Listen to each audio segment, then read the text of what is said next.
June 14ರಂದು ಪಟ್ಟಣದ ಪ್ರವಾಸಿ ಮಂದಿರದಲ್ಲಿ ಜರುಗಿದ ಛಲವಾದಿ ಮಹಾಸಭಾದ ಕೊಟ್ಟೂರು ತಾಲೂಕಾ ಘಟಕದ ಪದಾಧಿಕಾರಿಗಳ ಸಭೆಯಲ್ಲಿ ಸಂಜೀವಾಣಿ ದಿನಪತ್ರಿಕೆ ವರದಿಗಾರರು ಹಾಗೂ ಹೆಳ್ಳ ಗ್ರಾಮವಾಸಿಗಳಾದ ಡಿ ಮಂಜುನಾಥರವರನ್ನ ಸತತ 2ನೇ ಬಾರಿಗೆ ಛಲವಾದಿ ಮಹಾಸಭಾ ಕೊಟ್ಟೂರು ತಾಲೂಕಾ ಘಟಕ ಅಧ್ಯಕ್ಷರನ್ನಾಗಿ ಸರ್ವಾನುಮತದಿಂದ ಆಯ್ಕೆ ಮಾಡಲಾಯಿತು.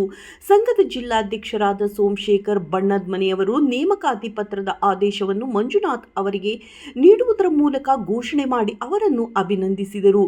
ಛಲವಾದಿ ಮಹಾಸಭಾ ಗೌರವಾಧ್ಯಕ್ಷರಾಗಿ ಸಿ ಅಜ್ಜಪ್ಪ, ಉಪಾಧ್ಯಕ್ಷರಾಗಿ ವಾಮದೇವ, ಅಲಬೂರು ನಿಂಗೇಶ, ಉಜ್ನಿ ಪ್ರಕಾಶ್, ಹನುಮನಹಳ್ಳಿ ಸಿಎಂ ಮಂಜುನಾಥ್, ನಾಣಿಕೇರಿ ಕೊಟ್ರೇಶ್, ಪ್ರಧಾನ ಕಾರ್ಯದರ್ಶಿ ಹೆಳ್ಳ ಸಿ ನಾಗೇಶ್, ಸಹಕಾರ್ಯದರ್ಶಿ ಸಾಲಿಮಠ, ಸಹಕಾರ್ಯದರ್ಶಿ ಸಾಲಿಮನಿ ಅಜ್ಜಯ್ಯ, ಮಂಗಾಪುರ ಸಿದ್ದೇಶ, ಸಂಘಟನಾ ಕಾರ್ಯದರ್ಶಿ ಅಂಬಳಿ ಸಿ ನಾಗರಾಜ್, ಸಿಡಿ ಶಿವಕುಮಾರ್, ಕಾನೂನು ಸಲಹೆಗಾರರಾಗಿ ಸಿ ಚೌಡಪ್ಪ, ಸಂದೀಪ್ ಸಾಲುಮನಿ, ಖಜಾಂಚಿ ಸಿ ಮೂಗಪ್ಪ, ಸಾಮಾಜಿಕ ಮಾಧ್ಯಮ ಸಲಹೆಗಾರರಾಗಿ ಸಿ.ಕೆ. ಸುಮನ್ ಮತ್ತು ಮಹಿಳಾ ಘಟಕ ತಾಲೂಕಾ ಅಧ್ಯಕ್ಷರಾಗಿ ಜಿ ಹುಲಿಗೆಮ್ಮ, ಉಪಾಧ್ಯಕ್ಷರಾಗಿ ಎಂ ಶಶಿಕಲಾ ಅವರನ್ನು ಸರ್ವಾನುಮತದಿಂದ ಆಯ್ಕೆ ಮಾಡಲಾಯಿತು.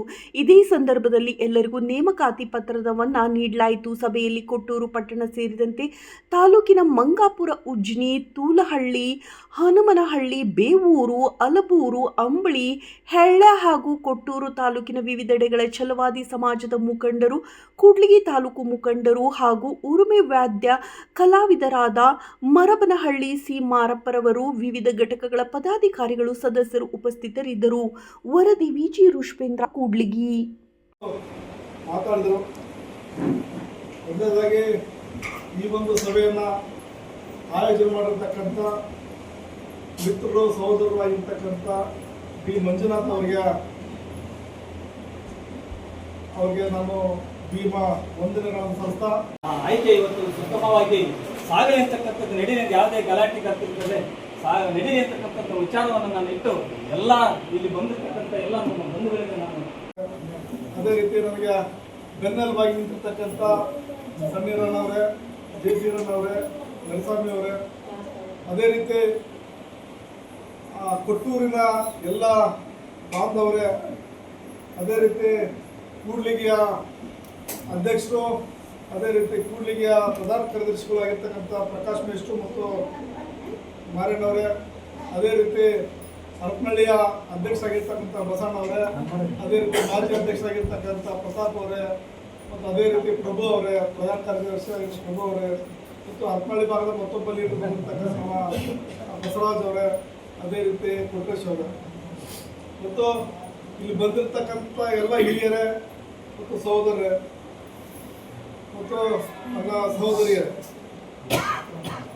ಈಗಾಗಲೇ ವಿಷಯಕ್ಕೆ ಸಂಬಂಧಪಟ್ಟಂಗೆ ಕಳೆದ 3 ವರ್ಷಗಳ ಹಿಂದೆ ನಾನು ಮಂಜುನಾಥ್ ಅವರನ್ನ ಈ ತಾಲೂಕಿನ ಅಧ್ಯಕ್ಷ ಅಂತೇಳಿ ನಾವು ಘೋಷಣೆ ಮಾಡಿ ಆದೇಶ ಕೊಟ್ಟಿದ್ದೆ. ಅದಾದ ನಂತರ 3 ವರ್ಷದ ನಂತರ ಆದ್ದರಿಂದ ಎಲ್ಲರೂ ನಿಮ್ಮ ಮಕ್ಕಳನ್ನ ಕಡ್ಡಾಯವಾಗಿ ನಿಮ್ಗೆ ಏನೇ ಕಷ್ಟ ಇದೆಯಾ ಅಂತ ಇದು ಮಾಡಬೇಡ್ರಿ, ಮಕ್ಕಳಿಗೆ ಉತ್ತಮವಾದ ಶಿಕ್ಷಣವನ್ನು ಕೊಡಿ. ಮುಂದೆ ಒಳ್ಳೆಯ ನಾಗರಿಕನಾಗಿ ಇದರಲ್ಲಿ ಬದುಕಲಿಕ್ಕೆ, ಸಮಾಜದಲ್ಲಿ ಬದುಕಲಿಕ್ಕೆ ಈ ಒಂದು ನಮ್ಮ ವ್ಯವಸ್ಥೆಯನ್ನು ನಮಗೆ ಬಿಡುಗಡೆ ಮಾಡಿಕೊಟ್ಟಿದೆ ಒಳ ಮೀಸಲಾತಿಯನ್ನು, ಅದನ್ನು ದಯವಿಟ್ಟು ಎಲ್ಲರೂ ಸಂಪೂರ್ಣ ಉಪಯೋಗಿಸ್ಕೊಳ್ಳಿ. ಈಗ ನಾವೆಲ್ಲ ವಿದ್ಯಾರ್ಥಿಗಳು ಓದಿರೋರೆಲ್ಲ ಓದಿದ್ರೆ ನೀವೆಲ್ಲ ರೆಡಿಯಾಗಿರಿ. ಹೈದರಾಬಾದ್ ಕರ್ನಾಟಕ B2 5.2 ಪೇಜ್ ಎಲ್ಲರೂ ರೆಡಿಯಾಗಿರಿ. ನೀವು ಖಂಡಿತವಾಗಿ ಕೆಲಸ ಸಿಗುತ್ತೆ. ಓದದೇ ಇಲ್ಲದವರಿಗೆ ದಯವಿಟ್ಟು ಸಿಗಲ್ಲ. ಆದ್ರಿಂದ ಈ ವಿದ್ಯೆ ಅಂತಕ್ಕಂಥದ್ದು ಒಂದು ರೀತಿಯ ಒಳ್ಳೆಯ ಹಾಲು ಕೊಟ್ಟರೆ ವಿದ್ಯಾರ್ಥಿಗಳೇ ಮಾಡಲೇಬೇಕು. ಆದ್ರಿಂದ ಎಲ್ಲರೂ ನಿಮ್ಮ ಮಕ್ಕಳನ್ನ ಶಾಲೆಗೆ ಕಳಿಸಿ ವಿದ್ಯಾವಂತರನ್ನಾಗಿ ಮಾಡಿ ನಮ್ಮ ಸಮಾಜಕ್ಕಾಗಿ ಅವರನ್ನ ದುಡಿಲಿಕ್ಕೆ, ನಮ್ಮ ಸಮಾಜಕ್ಕೆ ಏಳಿಗೆಗಾಗಿ ಅವರು ಕೂಡ ಹೋರಾಟ ಮಾಡಲಿಕ್ಕೆ ಎಲ್ಲರೂ ಸಹಕಾರ ನೀಡಬೇಕಂತ ಹೇಳ್ತಾರೆ ನನ್ನ ಮಾತನ್ನು ಮುಗಿಸ್ತಾರೆ.